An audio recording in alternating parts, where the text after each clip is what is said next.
네, 기업 집중 분석입니다. HSL 파트너스 이영수 대표 나와 있습니다. 어서 오십시오. 네, 안녕하십니까? 네, 요즘 컨텐츠로 전향을 해야죠. 네, 그렇죠. 요즘에 IT는 먹고 살게 그거밖에 없는 것 같습니다. 어려운 거 할 필요가 네. 없는 것 같아요. 네네. 그러니까 저희도 그렇죠. 이제 지난번에 이제 계속 반복적이었지만 네. 뭐 말랑말랑하다는 표현, 컨텐츠, 그렇죠. 뭐 엔터, 그렇죠. 또 게임. 맞습니다. 오늘도 뭐 게임이 지금 그렇죠. 뭐 계속 텍스트를 했어야 되는데. 뉴 네, 그렇죠. 텍스터 컨텐츠 이런 거 네, 했어야 되는데 맞습니다. 괜히 네. IT 장비 이런 거 해가지고 그러니까 어려워서 참 어려운 거 하면 안 되는 것 같아요. 네, 네. 삼성전자, SK 하이닉스. 네. 그래도 오늘은 또 그렇죠. 한옥을 봐야죠. 네, 네, 맞습니다. 네, 기업 뭐 네. 지금 타이틀은 나왔습니다만 네, 맞습니다. 신규 아이템 기반의 중장기 성장성 네. 어떤 기업? 고영입니다. 고영. 네. 예. 네, 너무 많이 했는데요. 네. 오늘은 조금 방향을요. 의료 로봇 쪽으로 좀 오. 집중적으로 말씀드리겠습니다. 좀 원래는 업데이트한 내용도 검사 있고요. 장비, PCB 뭐죠? 네, 그 3D 검사 장비 3D. 세계 1위 업체인데요. 네. 뭐 그래도 모르시는 분들 계실 수도 있으니까 좀 설명드리면 네. 이제 그 PCB라는 그 기판 위에다가 이제 반도체나 수동 소자 같은 것들을 이제 실장을 합니다. 그렇죠. 이제 로봇팔로 땅 치면 이제 이게 붙는데 이게 부품을 붙이기 전 이제 인쇄 검사를 하고요. 붙이고 나서는 이제 3D AOI 실장 검사라는 걸 합니다. 네. 이제 그런 것들을 하는 회사라고 보시면 됩니다. 그렇죠. 뒤에 이제 뭐 네. 우리 납땜 잘 돼 있는지 맞습니다. 솔더볼인데 맞습니다. 예전에는 그게 크다 보니까 유관 검사가 됐지만 그렇죠. 워낙 작아지니까 잘 붙었는지 안 붙었는지를 맞습니다. 몰라가지고 예. 그렇죠. 3D로 검사했는데 그 장비 쪽으로는 세계 1위다. 세계 1위입니다. 예. 네. 하지만 자 3분기 실적을 실적을 했나요? 네, 어제인가 그제 나왔습니다. 아 나왔어요? 네네네. 네. 선방했나요? 네네. 뭐 오. 좀 이제 컨센보다는 조금 약하게 나왔는데요. 네. 뭐 그래도 나름 뭐 괜찮은 매출 619억에 이제 영업이익 104억 달성했습니다. 2분기, 네, 3분기. 3분기. 네. 네.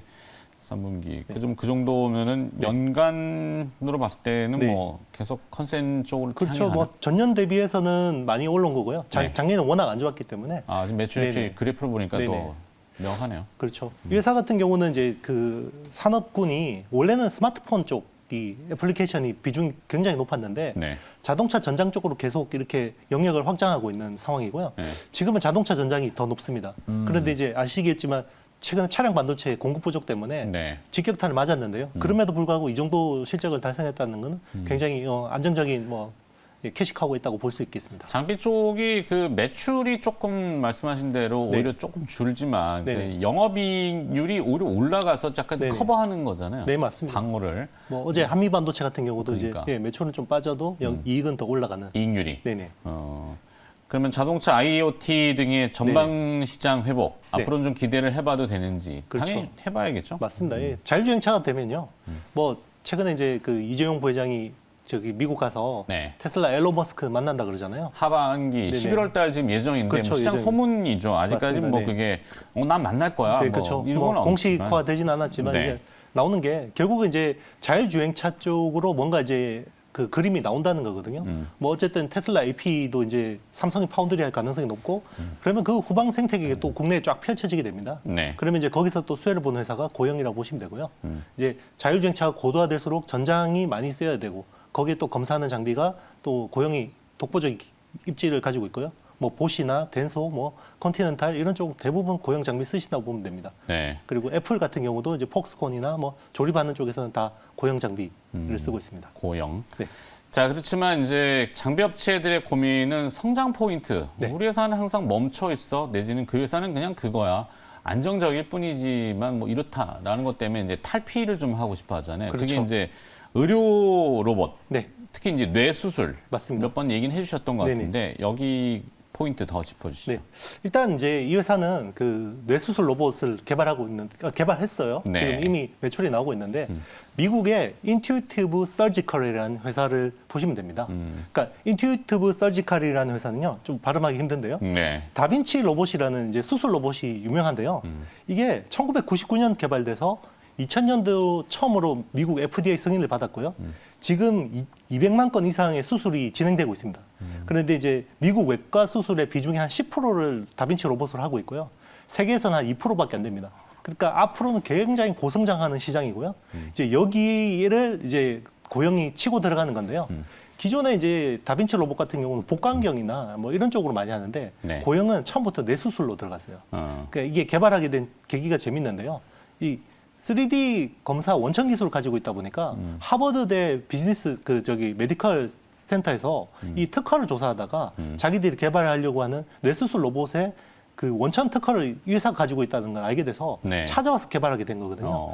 그래서 처음부터 굉장히 고난이도. 그러니까 사실은 복강경보다는 뇌가 훨씬 더 중요하잖아요. 그죠? 그렇죠, 그렇죠. 뇌 수술을 잘못하면 훨씬 더 크게 부작용이 나기 때문에. 네. 그래서 일단은 뇌수술 로봇을 상용화했다는 게 중요한 거고 뇌수술 로봇을 할 수 있으면 이빈 효과나 다른 건 좀 쉽거든요. 그래서 이게 지금 2016년도에 국내에서 KFDA, 그러니까 식약처 승인 받았고요. 네. 2년 동안 국내 대학하고 2년 동안 임상을 진행했습니다. 그래서 통과를 했고요. 그리고 작년에 연세 세브란스 병원에 처음으로 납품을 했고 최근에 삼성 서울병원에 또 납품 계약을 잇따라 성공했습니다. 네. 그러니까 또 재밌는 부분은요. 이 의료 장비 매출이라는 건요. 전체 매출 30%밖에 안 됩니다. 다빈치 로봇 같은 경우. 왜냐하면 일단 장비 깔아놓고요. 70%는 유지 보수 그리고 이제 파츠 이런 거 팔아서 네, 이익을 남기는 소모품들. 예, 그런 비즈니스 구조이기 때문에 이제는 장비를 많이 깔면 깔수록 계속해서 이제 정수기처럼 계속 돈을 받는 이 구독 경제 같은 그런 그림이라고 보시면 됩니다. 네. 네. 어찌됐건 뇌수술은 중요한 포인트가 이제 손떨림. 네네. 이게 약간 정밀해야 되겠죠. 어떻게 이렇게 잘하시죠? 아니, 저도 이제 흰머리가 많이 나니까 족집게로 네네. 가끔 뽑다 보면 이 맞습니다. 손이 떨리면은 검은 머리 같이 뽑거든요. 맞습니다. 굉장히 아픕니다. 비유가 그러니까 사실은 이게 정말 정확한 이야기를 그렇죠. 너무 촌철살인을 말씀하셨는데요. 아니, 다관절. 네, 그렇죠. 뭐. 왜냐하면 그 숙련된 의사들은 외과 의사들은 보통 연세가 많으세요. 네. 그런데 손이 떨립니다. 그렇죠. 그러니까 뇌수술이라는 건요. 이 만약에 현미경으로 이렇게 그렇죠. 들여다보지만. 그렇죠. 암세포를 보면 너무 많이 잘라내면 사람이 바보가 되고 그렇죠. 너무 적게 잘라내면 암세포가 남아서 퍼지거든요. 그래서 정확하게 잘라내는 게 뇌수술의 어떤 핵심인데 지금 초정밀성. 정확하게 말씀하신 건데 네. 그거를 3D로 보면서 로봇으로 제어하는 거예요. 그러면 그 닥터의 어떤 경험과 노하우를 그대로 쓰면서도 로봇하고 협업을 하는 거죠. 네. 이제 그게 고용의 어떤 핵심적인 키 팩터입니다. 오케이. 예. 성장 포인트 잘 잡았네요, 그래도. 네네. 10년 만에 설비 투자 나왔다고요? 네네. 어떤 내용이죠, 이건? 결국 같이 투자하는 건데요. 일단 금액은 176억입니다. 네. 금액이 별로 크지 않은데요. 땅값을 뺀 겁니다. 그러니까 땅은 기존에 사놓은 거고요. 여기에 설비만 투자하는 건데 상당수가 로봇, 그러니까 뇌수술 로봇 쪽, 그러니까 네. 로봇 이런 쪽이고요. 그리고 이제 물론 기존의 산업용 검사 장비 쪽도 이제 캐파를 투자하는 건데요. 이제 그 의료 로봇을 대량 생산할 수 있는 라인을 깐다는 게 좀 더 거기에 방점을 두겠습니다. 그 수요가 있다는 얘기고. 네네, 맞습니다. 최근에 ESG 경영 확대 의지 네네. 다시 보였다고 하는데 네네. 요거 짧게 정리하고 끝내도록 네네. 하죠. 이 회사가 고객사가 대부분 이제 유럽이나 보시나 이제 미국의 애플입니다. 엔드 유저가. 까다롭군요. 그렇기 때문에 그러면 ESG를 R200 ESG는 무조건 해야 되는 거고요. 네. 이제 그런 쪽으로 계속 강화하는 거고요. 한 가지만 또 말씀드리면 그 의료 로봇 쪽에서 중요한 부분이요. 기존에 다빈치 로봇이 깔려 있잖아요. 네. 그러면 우리 그 월덱스나 TCK처럼 소모품 파츠를 다빈치 로봇용으로 팔 수 있는 게 또 하나의 중요한 투자 아이디어가 될 수 있습니다. 네네네. 그러니까 고형의 어떤 그 장비뿐만 아니라 기존의 어떤 표준화되어 있는 그 다빈치 로봇의 소모품이나 이제 거기에 서비스들을 같이 팔 수 있다는 소프트웨어까지. 네. 네, 이게 중요한 포인트입니다. 알겠습니다. 자, HSL 파트너스의 이형수 대표로부터 오늘 고용 얘기 들어봤습니다. 고맙습니다. 네, 감사합니다.